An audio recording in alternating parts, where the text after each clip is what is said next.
Welcome to Mystery Revisit. Join us as we delve into the world's greatest mysteries. Get ready to be intrigued as we revisit the unexplained. Hit subscribe and let the adventure begin. Have you heard the tale of the Queen of Anatahan? It's a story so dramatic, it's almost unbelievable. In the heart of the Pacific Ocean, on a tiny remote island lies a shocking saga of survival and power of a lone woman forgotten and abandoned with 31 men for 7 years. Near the end of World War II, in 1944, a woman named Kazuko Higa found herself thrust into an extraordinary situation. She and her husband Shoichi were living a peaceful life as copper farmers on the remote island of Anatahan. But everything changed when Shoichi left to check on his sister in Saipan, leaving Kazuko alone on the island.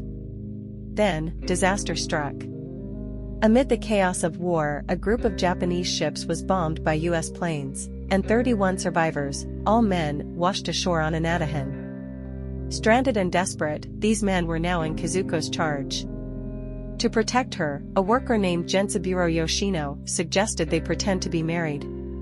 A lone woman between 31 men, she was like a rabbit surrounded by hungry wolves.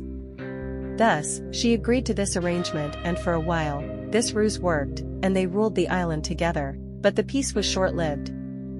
One day, in a fit of jealousy and desire, a man named Morio murdered Yoshino and claimed Kazuko as his own. The island's fragile balance of power shifted violently.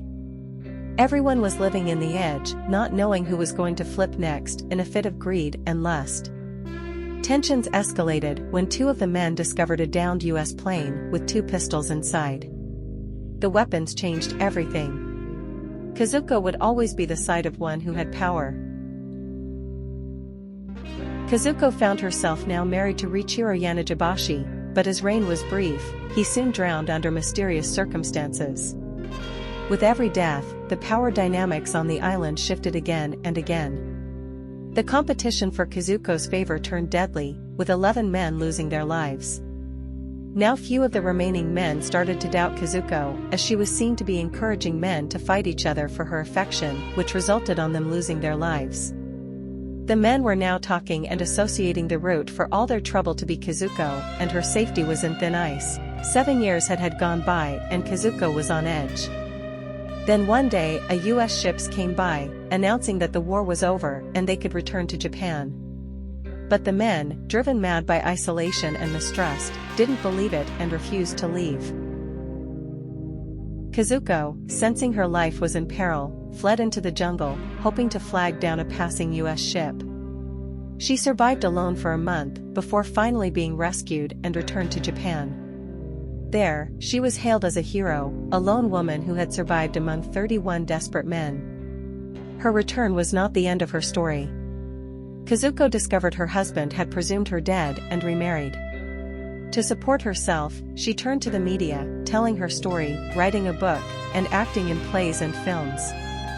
But fame was fleeting, and soon the sailors' accounts cast her in a negative light, damaging her reputation. Kazuko moved to the countryside, disappearing from the public eye. Some say she opened a small cafe and remarried. Others believe she and her husband reunited by chance and remarried. The true fate of Kazuko Higa, the Queen of Anatahan, remains a mystery, but her tale of survival and power endures. Kazuko's account of her time on Anatahan, filled with intrigue, betrayal, and resilience, continues to fascinate historians and psychologists alike. Her journey from a plantation manager's wife to the queen of a remote island is a powerful narrative of strength and adaptability in the face of unimaginable odds. Her story is a haunting exploration of the human spirit's capacity for both cruelty and compassion. Subscribe for more historical mysteries, and delve into the extraordinary true stories that reveal the depths of human endurance and the often unsettling truths about our nature.